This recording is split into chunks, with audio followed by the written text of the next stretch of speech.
할렐루야. 오늘은 9월 13일 월요일입니다. 오늘도 정시매일 예배 함께 하시는 우리 성도님들 한 분 한 분 사랑하고 축복합니다. 다 같이 사도신경을 고백하면서 예배 자리로 나가겠습니다. 전능하사 천지를 만드신 하나님 아버지를 내가 믿사오며 그 외아들 우리 주 예수 그리스도를 믿사오니 이는 성령으로 잉태하사 동정녀 마리아에게 나시고 본디오 빌라도에게 고난을 받으사 십자가에 못 박혀 죽으시고 장사한 지 사흘 만에 죽은 자 가운데서 다시 살아나시며 하늘에 오르사 전능하신 하나님 우편에 앉아 계시다가 저리로서 산자와 죽은 자를 심판하러 오시리라. 성령을 믿사오며 거룩한 공회와 성도가 서로 교통하는 곳과 죄를 사하여 주시는 곳과 몸이 다시 사는 곳과 영원히 사는 것을 믿사옵나이다. 아멘. 같이 찬송가 286장 주 예수님 내 맘에 오사 우리 함께 찬송하겠습니다.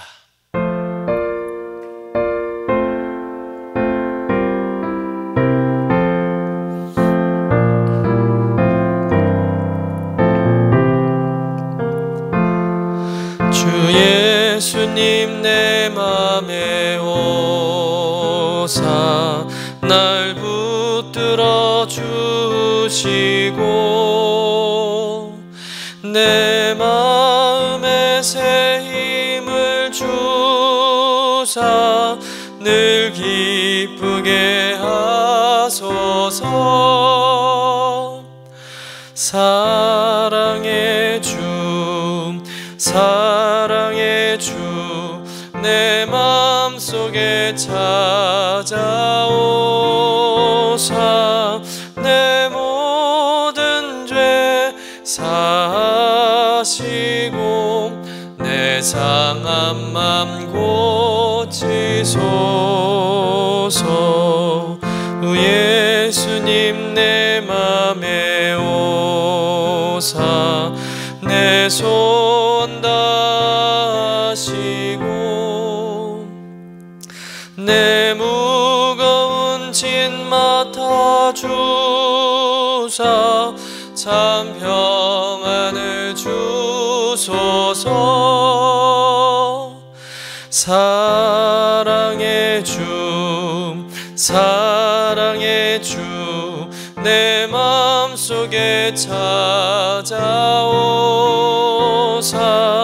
내 모든 죄 사하시고 내 상한 맘 고치소서. 주 예수님 내 맘에 오사 날 정결케 하시고 그 은혜를 내 맘에 채워 늘 충만케 하소서. 사랑의 주 사랑의 주 내 맘속에 찾아오사 내 모든 죄 사하시고 내 상한 맘 고치소서.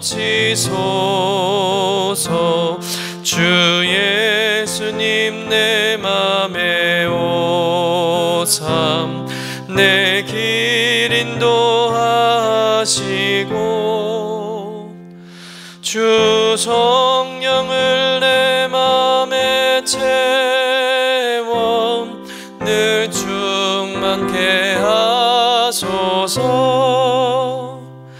사랑의 주 사랑의 주 내 맘속에 찾아오사 내 모든 죄 사하시고 내 상한 맘 고치소서.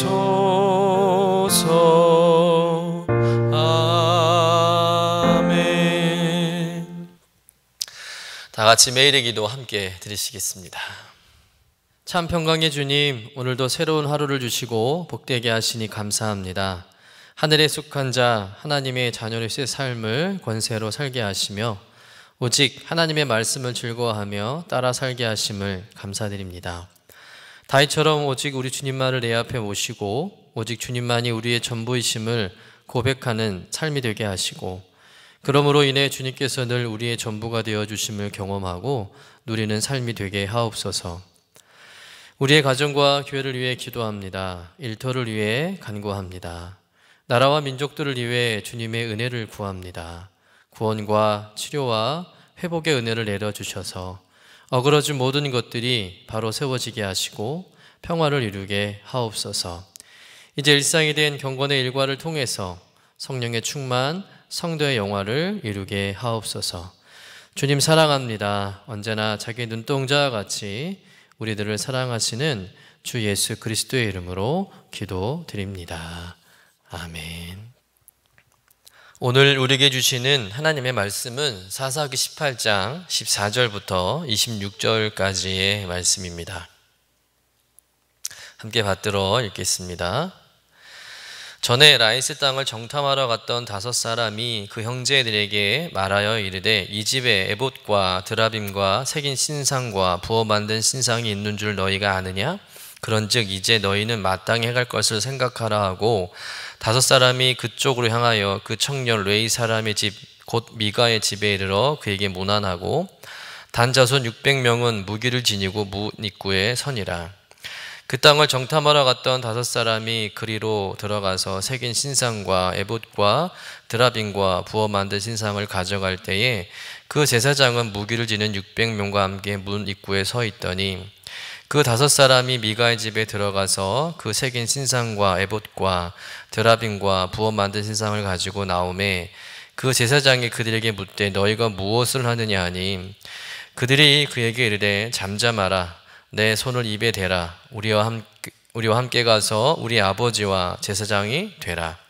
내가 한 사람의 집에 제사장이 되는 것과 이스라엘 한 지파 한 족속에 제사장이 되는 것 중에서 어느 것이 낫겠느냐 하는지라. 그 제사장이 마음에 기뻐하여 에봇과 드라빔과 새긴 우상을 받아가지고 그 백성 가운데 들어가니라. 그들이 돌이켜서 어린 아이들과 가축과 값진 물건들을 앞세우고 길을 떠나더니, 그들이 미가의 집을 멀리 떠난 때에 미가의 이웃집 사람들이 모여서 단 자손을 따라붙어서 단 자손을 부르는지라. 그들이 얼굴을 돌려 미가에게 이르되, 내가 무슨 일로 이같이 모아 가지고 왔느냐 하니, 미가가 이르되, 내가 만든 신들과 제사장을 빼앗아 갔으니 이제 내게 오히려 남은 것이 무엇이냐? 너희가 어찌하여 나더러 무슨 일이냐고 하느냐 하는지라. 단 자손이 그에게 이르되, 내 목소리를 우리에게 들리게 하지 말라. 노한 자들이 너희를 쳐서 내 생명과 내 가족의 생명을 잃게 할까 하노라 하고, 단 자손이 자기 길을 간지라. 미가가 단 자손이 자기보다 강한 것을 보고 돌이켜 집으로 돌아갔더라. 이는 하나님의 말씀입니다. 아멘. 오늘 말씀은 이스라엘 공동체가 어떻게 더 타락하고 또 망가지는지를, 그 실상을 보여주는 말씀입니다. 오늘 본문을 이해하기 위해서는 먼저 사사기 17장과 또 18장의 앞부분을 우리가 먼저 알아야 되는데요. 사사기 17장에 보면 이스라엘 공동체 안에 한 사람의 영적 타락을 소개하고 있습니다. 그 한 사람은 바로 미가라는 사람인데, 이 미가라는 사람이 어느 날 자신의 어머니의 재산을 훔칩니다. 그러자 그 어머니가 자기 아들이 재산을 훔쳐간 줄 모르고 그 훔쳐간 자를 막 저주하는 거예요. 험하게 저주를 했을 겁니다. 그런데 미가가 그 어머니의 저주를 듣더니 덜컥 겁이 난 겁니다. 그래서 어머니에게 가가지고 자기가 훔쳤다고 이실직고를 하게 되죠. 그러면 여러분, 상식 있는 어머니라면 어떻게 해야 할까요? 물론 자신의 잘못을 솔직하게 털어놓은 것은 잘한 것이겠지만, 다시는 그런 짓을 하지 않도록, 그런 도둑질을 하지 않도록 어머니로서 자식에게 엄하게 꾸짖어야 할 텐데, 이 어머니는 도리어 아들을 축복해 주었다는 거예요. 그러니까 미가의 어머니는 이 자식이 돌을 훔쳤다는 것에는 관심이 없고 오직 잃어버렸던 돈을 되찾은 것에 대해서만 관심이 있는 겁니다. 그리고는 아들이 복받게 하기 위해서 이제 우상들을 사서 집에 모셔놓게 됩니다. 심지어는 이 미가의 어머니는 미가에게 제사장 옷을 입히고 에봇과 또 드라빔과 또 온갖 신상들을 만들어 주고는 제사장으로 만든 거예요.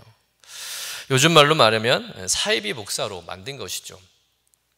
율법의 제사장은 오직 레위 자손만 할 수 있는데 지금 미가의 어머니는 그 하나님의 율법을 완전히 무시하고 자기 욕심대로 아들을 제사장으로 만들었다는 겁니다. 자식이 잘 되기 위해서는, 또 자식이 복받게 하기 위해서는 무엇이든지 하려고 하는 어머니의 이 무서운 모습을 우리가 발견하게 됩니다. 하지만 이것은 이스라엘이 영적으로 얼마나 타락하고 혼탁했는지를 보여주는 증거라는 것이죠. 그런데 이런 영적 혼탁함은 여기에서 멈추지 않는다는 겁니다. 미가라는 사람, 그 역시 그 어머니의 그 아들이라는 것이죠. 똑같습니다. 우연히 미가는 자신의 사명의 자를 이탈하여서 자기 멋대로 살아가는 레인을 만나게 돼요. 그리고는 그에게 큰 돈을 주겠다고 약속하면서 자신의 제사장으로 일하라고 그를 고용을 했다는 것이죠. 개인 제사장으로 삼았다는 겁니다. 그래서 뭘 시킬까요? 날마다 자신에게 복을 구하라고 시킨 거예요. 어떤 복이겠습니까? 세상적인 복이겠죠. 그래도 더 심각한 것은 뭐냐면 이 레위인이 하나님의 말씀과 뜻에 준해서 이 미가라는 사람과 가정을 축복하는 게 아니라 우상신을 믿는 방법으로 세상 복을 빌어준다는 거예요. 하나님과 모든 이스라엘 백성들을 섬겨야 할 그 본분을 망각하고 한 개인의 사적인 이 제사장으로서 그저 세상 복이나 빌어주는 제사장으로 전락하는 것도 문제겠지만 온갖 우상신들을 앞에 놓고는 자신이 고용한 미가를 위해서 복을 빌어주는 기도를 했다는 것이죠. 이게 제사장의 모습이었다는 겁니다. 과연 제사장이 맞는지, 또 제사장으로 불러야 하는 건지, 도대체 이들이 하나님을 믿는 건지 우상을 믿는 건지 헷갈릴 정도로 도무지 알 수 없는 영적으로 정말 패역한 상태였다는 것이죠. 이런 일이 있을 때 때마침 이 단지파 사람들이 이제 자신들이 거할 땅을 찾기 시작합니다. 여러분, 왜 단지파가 자신들이 거할 땅을 찾게 되었을까요? 단지파는 처음부터 가나안 땅을 분배받지 못했을까요? 그렇지 않습니다. 단지파도 여호수아가 이 가나안 땅을 정복했을 때 이 땅을 분배받아요. 그런데 다른 지파들처럼 가나안 땅을 완전히 정복하지 못한 상태였기 때문에 이 분배받은 땅을 자기 힘으로 정복해야 하는 것이었습니다. 그런데 단지파는 그 정복에 실패하죠. 실패하기보다는 시도조차 하지 않습니다. 왜냐하면 그들에게 배당된 땅은 너무나도 강한 블레셋 족속과 아모리 족속이 살고 있는 땅이었기 때문에 그래요. 그래서 단지파는 지레 겁먹고 아예 싸울 생각도 하지 않고 그냥 자기들이 분배받은 그 땅을 포기하고는 스스로 산지로 골짜기로 들어가 살았다는 겁니다. 자신들의 힘으로는 도저히 블레셋 족속과 싸워서 이길 자신이 없다 생각한 거예요. 그리고는 하나님께서 주신 그 땅을 포기하고 산골짜기가 살다가 이제 도저히 안 되겠다 싶은 겁니다. 그래서 자신들이 원하는 땅을 한번 찾아보자. 그리고 이제 나서게 된 거죠. 여기서부터가 단지파의 문제점이 드러나게 됩니다. 여러분, 단지파가 분배받은 땅은 어떤 땅입니까? 하나님께서 약속으로 주신 땅이잖아요. 하나님의 땅입니다. 거룩한 땅이죠. 여러분, 무슨 일이 있어도 그 땅을 정복해야 하고 그 땅에 가서 정착해야 하고 뿌리 내려야 하는 것이죠. 비록 블레셋이라는 강한 족속이 있을지라도 하나님이 함께 하시면 어떤 강한 군대도 족속도 이길 수 있다라는 그 믿음을 가지고 끝까지 싸워서 블레셋 족속을 몰아내고 그 땅을 차지했어야만 하는 거예요. 그런데 단지파는 승산이 없다 생각을 하고 싸울 생각도 안 하고 그냥 포기하고 있다가 새로운 땅을 찾아 나섰다는 겁니다. 얼마나 믿음 없는 행동을 하고 있습니까? 하나님께서 주신 그 약속의 땅을 헌식짝처럼 버린 거예요. 하나님께서 주신 그 영원한 기업을 스스로 포기한 것입니다. 그것도 하나님과 일도 상의하지 않고 자기 멋대로 결정하는 거죠. 그러니 이후에 단지파를 통해서 일어나는 그 일들은 불보듯 뻔한 겁니다. 그렇게 새로운 땅을 찾으러 이제 정탐꾼을 먼저 보내게 되는데, 이 정탐꾼들이 우연히 아까 이 미가의 집에 들리게 되는 거예요. 그리고 이 미가의 집에서 복을 빌어주는 그 사이비 제사장을 이제 만나게 됩니다. 온 이스라엘 백성과 하나님을 섬겨야 할 레위인이 한 개인에게 고용되어 있다는 것 자체로도 충분히 이상한 일이지 않습니까?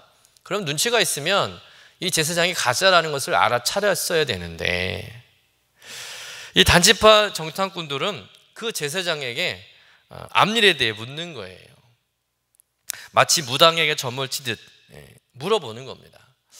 뭐 쉽게 말해서 어디로 가야 좋은 땅을 발견할 수 있겠습니까? 라고 물어봤겠죠. 그랬더니 그 사이비 제사장이 점을 쳐줍니다. 평안히 가십시오. 너희가 가는 길에 여호와께서 함께 하십니다. 쉽게 말해서 하나님께서 너희들에게 좋은 땅을 주실 겁니다. 라고 좋은 점괘를 내준 거예요. 여러분, 과연 이 말이 하나님께 주신 말씀일까요? 그렇지 않죠. 마치 무당처럼 좋은 점을 쳐준 겁니다. 그야말로 완전 사이비 제사장일 뿐이죠. 그것도 하나님의 거룩한 이름을 빙자하면서 그렇게 점을 쳐준 겁니다. 단지파 정탐꾼들이 이 점괘를 받고는 이제 계속 땅을 찾다가 드디어 자기들이 원하는 그 땅을 만나게 돼요. 그 땅이 바로 라이스라는 땅인데, 보니까 이곳에는 이미 다른 사람들이 살고 있었다는 겁니다. 아주 평화롭게 잘 살고 있었다는 거예요. 근데 그것을 보고서 단지파 정탐꾼들이 자기들이 보기에도 이 땅이 참 좋은 땅처럼 보인 겁니다. 그리고는 다시 자기 지파에게 돌아가서 보고를 했겠죠. 그리고는 뭐라고 말하냐면 하나님이 그 땅을 자기 손에 넘겨주셨다고 그렇게 말을 했다는 거예요. 자, 여기에서도 보면 정작 하나님께서는 그런 말씀을 하신 적이 없는데 자기네끼리 다 결정하고 판단하고 그렇게 말한다는 겁니다. 자기 멋대로라는 것이죠. 결국 이 단지파는 선발대 격인 장정 600명이 이제 무기를 소유하고 이제 완전 무장을 하고 그 가족들을 데리고 이제 그 라이스 땅을 향해서 이제 다시 나가게 되는 거예요. 그 가는 과정에서 다시 이제 이 미가의 집에 들리게 된 겁니다. 오늘 본문은 바로 여기서부터 시작됩니다. 그런데 전에 한번 방문했던 적이 있는 이 정탐꾼들이 그 함께 온 600명의 사람들한테 이 미가의 집을 보고는 엉뚱한 작당을 모의하게 되죠. 어떤 작당일까요? 우리 본문 14절의 말씀을 같이 한번 읽어보겠습니다. 전에 라이스 땅을 정탐하러 갔던 5사람이 그 형제들에게 말하여 이르되 이 집에 에봇과 드라빔과 새긴 신상과 부어 만든 신상이 있는 줄을 너희가 아느냐? 그런즉 이제 너희는 마땅히 행할 것을 생각하라 하고. 무슨 말입니까? 야, 우리 지난번에 우리 앞길이 잘 된다고 보급 이뤄준 그 제사장이 사용한 우상들 있지 않니? 에봇과 드라빔과 온갖 신상들 우리 그거 다 훔쳐가자. 이렇게 제안을 했다는 것이죠. 여러분, 도리어 여보게들 이 집에 우상들이 있어. 우리 여호와의 이름으로 다 부셔버리고 갑시다. 이렇게 말을 했어요. 정상인데 이 정탐꾼들이 뭐라고 말합니까? 그 우상들을 가져가자는 거예요. 훔쳐가자는 겁니다. 그 우상들이 쓸만하다 여긴다는 것이죠. 그래서 주인 몰래 미가의 집에 들어가서 우상들을 챙겨 나오는 거예요. 그러니까 제사장이 제지를 했겠죠. 왜 그러냐고. 그러니까 이 정탐꾼들이 제사장에게 아주 좋은 제안을 하나 합니다. 어떤 제안이었을까요? 우리 19절 말씀 같이 읽어보겠습니다. 그들이 그에게 이르되 잠잠하라. 내 손을 입에 대라. 우리와 함께 가서 우리 아버지와 제사장이 되라. 내가 한 사람의 집에 제사장이 되는 곳과 이스라엘 한 지파 한 족속의 제사장이 되는 것 중에서 어느 것이 낫겠느냐 하는지라. 지금 단지파 정탐꾼들이 그 사이비 제사장에게 무슨 말을 하고 있는 거예요? 쉿, 조용히 하십시오. 그러면서 우리가 보니까 당신은 참 용한 제사장 같다고, 참 신통방통한 능력을 갖고 있다고. 그러면서 미가 한 사람만을 위한 제사장으로 살지 마시고 우리랑 함께 가서 우리 지파, 우리 전체 지파의 제사장이 되어주시면 어떻겠습니까? 당신만 오시면 우리가 성심성의껏 당신을 잘 모시겠습니다. 이런 제안을 했다는 거예요. 그랬더니 이 제사장이 어떻게 나왔을까요? 20절 말씀 같이 보겠습니다. 그 제사장이 마음에 기뻐하여 에봇과 드라빔과 새긴 우상을 받아가지고 그 백성 가운데로 들어가니라. 참 어처구니가 없죠. 자신의 주인 집의 물건들을 훔쳐가면 어떻게 해요? 뭐 제지를 하든지 아니면 주인에게 빨리 이르든지 아니면 혼을 내든지 해야 되는데, 이 제사장은 단지파 정당꾼이 말한 그 제안에 홀랑 넘어가가지고 마음에 기뻐하여, 그러니까 정당꾼들의 제안에 신이 난 거예요. 아 그래, 나 니들 편에 갈게, 너희들과 함께 갈게. 그리고서는 이 에봇과 드라빔과 우상들을 챙겨가지고 단지파를 따라갔다는 겁니다. 단지파와 레위인 제사장 자기들끼리 너무 짝짝꿍이 잘 맞는 거예요. 여러분은 지금 한 편의 막장 드라마를 보는 것과 같은 거죠. 남의 물건 사실 훔쳐갈 것도 아니죠. 쓸모없는 우상들이잖아요. 그런데 그것을 훔치다가 들키니까 제사장에게 같이 가자고 제안을 한 이 단지파 사람들도 참 염치 없고 뻔뻔하지만, 그런 제안을 전혀 주저함 없이 받고 자기 주인 집에 있는 그 우상들을 오히려 더 살뜰히 챙겨가지고 단지파를 따라가는 이 제사장도 참 만만치 않습니다. 아마도 이 제사장은 한 사람의 집에서 제사장으로 되는 것보다 한 지파의 제사장으로 되는 것이 신분 상승에 좋은 기회로 여겼을 것이고, 또 한 집안에서 받는 돈보다 한 지파를 관리할 때 받는 돈이 더 많다 생각했기 때문에 냉큼 이 단지파 정탐꾼들의 제안을 받아들였었겠죠. 더 이상 이 사람을 제사장이라고 말하기가 참 부끄럽고 창피합니다. 제사장이란 직이 이렇게 땅에 떨어져 있던 시대였다는 거예요. 성직에 종사하는 사람이 아니라 마치 뒷골목의 협작꾼 같은 그런 사람이었습니다. 여러분, 이것이 이 사사시대의 영적 상태라는 겁니다. 이스라엘 백성 한 사람부터 시작해가지고 한 집안, 한 지파, 심지어 제사장까지 다 타락한 상태였다는 것이죠. 사사기 기자는 이런 영적 타락의 시대상을 가감없이 우리에게 그대로 보여주고 있는 겁니다. 이후 이 단지파가 사이비 그 제사장과 함께 이제 미가야 우상들을 챙겨서 라이스 땅으로 향해 가는 도중에 또 그 사이에 일이 하나 또 벌어져요. 어떤 일이냐면 이제 뒤늦게 미가가 알게 된 겁니다. 자신 집에 있는 그 신상들을 단지파 정탐꾼들이 훔쳐간 걸 안 거죠. 그리고는 마을 사람들한테 도움을 요청해서 그 마을 사람들과 함께 이 단지파 사람들을 쫓아온 거예요. 그리고 항의를 하는 겁니다. 왜 내 우상들을 훔쳐갔느냐? 왜 내 제사장을 빼앗아갔느냐라고 하면서 이 단지파 사람들한테 막 큰 소리를 쳤겠죠. 다시 다 내어놓으라고, 내 거라고 우겼을 겁니다. 그렇게 싸우는 거죠. 우리는 이 우상을 놓고 서로 싸우는 단지파와 이 미가의 모습을 보면서 많은 것을 좀 생각하게 됩니다. 여러분, 여기서 그들이 빼앗고 또 다시 되찾으려고 하는 이 모든 일들이 무엇입니까? 무가치하고 허탄하고 무능력한 그 우상을 빼앗기 위함 아니겠습니까?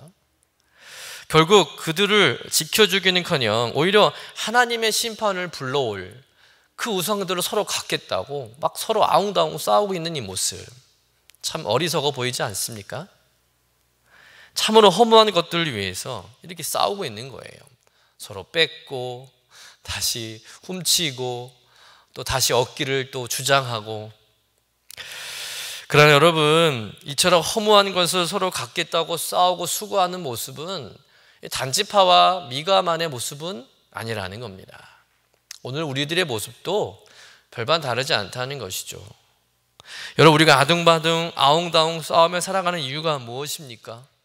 여러분들은 무엇을 얻으려 그렇게 싸우면서 인생을 살아가십니까? 세상에 썩어 없어질 것을 손에 넣겠다고 그렇게 피 터지게 싸우고 있지 않으십니까? 세상 물질, 세상 권세, 세상 명예, 세상 성공, 마치 그것이 우리의 인생을 행복하게 해줄 거라고 믿기에 우리가 목숨 걸고 그것을 쟁취하기 위해서 그렇게 싸우며 살아가지 않냐는 거죠. 그런데 여러분, 우리의 인생은 어떤 인생입니까? 아침에 잠깐 있다가 사라지는 안개와 같은 인생이고, 하룻밤 피었다가 지는 이름 없는 꽃과 같은 인생입니다. 그 말은 우리의 인생이 그렇게 허무하고 쓸모없는 인생이라는 걸 말하는 것이 아니라 우리의 힘으로 사라진 인생이 아니라는 것을 깨달아야 한다는 거예요. 여러분, 우리의 인생은 하나님께서 책임져 주는 인생인 줄로 믿습니다. 하나님께서 살게 해주시는 인생이라는 것이죠. 하나님이 공급해 주시는 것으로 살아가는 인생. 여러분, 내가 노력한다고 되는 것이 아니라는, 우리가 깨달아야 한다는 겁니다. 나의 노력과 애씀이 절대적일 수 없다는 거예요. 그러니 우리가 진정 추구하고 얻고자 목숨을 걸고 싸워야 할 것은 세상적인 것들이 아니라, 이 세상의 집과 땅과 부동산이 아니라 바로 하나님께 속한 것들이어야 할 줄로 믿습니다. 하나님의 나라, 영원한 생명, 또 사랑, 섬김, 영적인 기쁨들. 여러분, 우리는 이런 것들을 사모하고 이런 것들을 얻기 위해서 싸워야 한다는 거죠. 예수님을 만나기 위해서 정말 목숨 걸고 예배드리고 찬양하고 기도해야 한다는 겁니다. 하늘의 축복을 받기 위해서 밤낮으로 주님께 매달리는 인생 되어야 할 줄로 믿습니다. 너희는 먼저 그의 나라와 그의 의를 구하라. 그리하면 이 모든 것을 너희에게 더하시리라. 이 주님의 말씀을 우리가 굳게 믿고 우리가 먼저 구할 것이 어떤 것인지를 우리 가슴에 새기고, 우리가 허탄한 것을 위해 싸우는 인생이 아니라 진정한 가치를 위해서, 영적인 가치를 위해서 우리가 정말 싸워갈 수 있는, 그것을 소유할 수 있는 그런 복된 인생이 되어야 할 줄로 믿습니다. 세상의 허탄한 것들, 우상들, 여러분 그거 가져봐야 하나님의 심판만 받을 뿐이죠. 오늘 내가 허탄하고 무가치한 것을 놓고 싸우는 인생은 아닌지, 오늘 이 단지파와 미가의 모습을 우리가 보면서 우리가 진정 추구하고 또 소유하기 위해서 싸워야 할 싸움이 무엇인지를 여러분 깊이 깨닫는 저와 여러분 되시기를 간절히 축원합니다. 이렇게 빼앗아간 우상과 또 제사장직을 내어놓으라고 실직하는 미가에게 단지파가 어떻게 반응을 할까요? 우리 25절 말씀 같이 읽어보도록 하겠습니다. 단 자손이 그에게 이르되 내 목소리를 우리에게 들리게 하지 말라. 노한 자들이 너희를 쳐서 내 생명과 내 가족의 생명을 잃게 할까 하노라 하고. 자, 이 말씀을 현대인의 성경으로 읽으면 좀 상황이 더 실감나게 느껴져요. 다시 한번 읽어보겠습니다.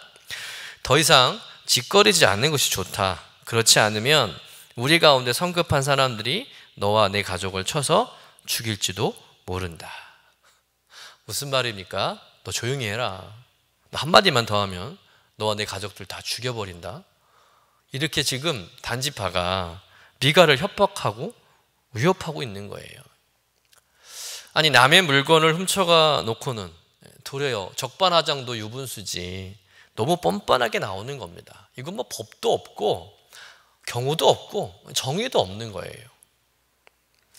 그런데 여러분, 왜 이 단지파가 이렇게 뻔뻔하게 나왔을까요? 자기들한테 힘이 있으니까. 아까 600명의 사람들이 각자 무기를 들고 나왔다고 하지 않았습니까?